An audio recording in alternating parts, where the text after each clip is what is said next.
Hello everyone, आप देख रहे हैं जैब शमसी यूट्यूब चैनल। इस वीडियो में मैं आपको बताऊंगा हायर एयर कंडीशनर में कंप्रेसर में जो इशू आते हैं, कंप्रेसर चल नहीं रहा होता या चलते चलते बंद हो जाता है कुछ मखसूस आवाज़ देने के बाद, तो वो डिटेल बताऊंगा कंप्रेसर पे। तो यहाँ पर जैसे आप कंप्रेसर देख रहे हैं तो फॉल्ट आता है इस जगह पर।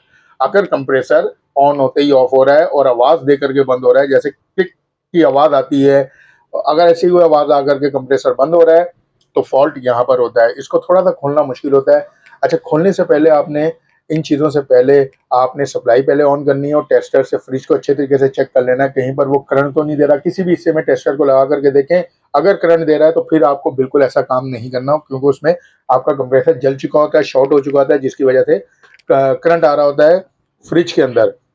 तो वो फिर टेक्नीशियन के पास ही जाता है, वर्कशॉप पे जाता है। अच्छा, ये कवर खोलने के बाद यहाँ पर ये चीज़ होगी, यानी कि वो टेस्टर आप लगाएंगे ना, जब अगर करंट नहीं दे रहा, किसी किस्म का कोई अर्थिंग नहीं हो रही, तो आपने ये चीज़ चेक करनी है। बेसिकली ये कहलाती है रिले। यहाँ पर दो चीज़ें लगी होती हैं, रिले और ओवरलोड। अब इसमें सिंपली रिले लगी हुई है विदाउट ओवरलोड, कुछ में कैपेसिटर भी लगा होता है, कैपेसिटर भी होता है, वो एक अलग किस्म की रिले होती है लेकिन सेम ही होती है। तो आपने इन दोनों चीज़ों को चेक करना है यहाँ पर। तो इस तरीके से इस चीज़ को आप खोल लीजिएगा एक बार। खोलने के बाद आपने सिंपली इसकी वायरिंग निकालनी है। वायरिंग के ऊपर टैग लगा देना है कौन सा हिस्सा कहाँ पर लगा हुआ था। तो ये रिले आप लेकर के जाएंगे किसी भी रेफ्रिजरेटर फ्रिज के स्पेयर पार्ट्स की शॉप के ऊपर और उसको ये रिले दिखाएंगे। रिले के ऊपर नंबर भी लिखा होता है, इसका कोड भी लिखा होता है।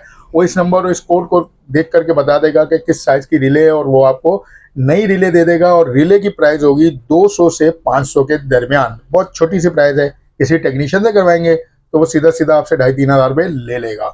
तो ये रिले ला करके जब आप लगाएंगे, यानी कि चेंज करेंगे नया रिले, तो जैसे ये उस शर्त के ऊपर है, जब आपका कंप्रेसर ऑन होते ही बंद हो जाता है या मखसूस आवाज़ क्लिक करके जैसे आवाज़ आती है टिक, मैं मुंह से निकाल करके बता रहा हूँ आपको, तो ऐसी आवाज़ से अगर बंद हो जाता है तो वो रिले का होता है, ओवरलोड ट्रिप कर रहा होता है बार बार। अगर उसके बावजूद फ्रिज ऑन नहीं होता तो इसका मतलब फिर और कोई मसला है। तो आपने उसके लिए प्रोफेशनल टेक्नीशियन को अपना रेफ्रिजरेटर दिखाना है और इसको ठीक करवाना है।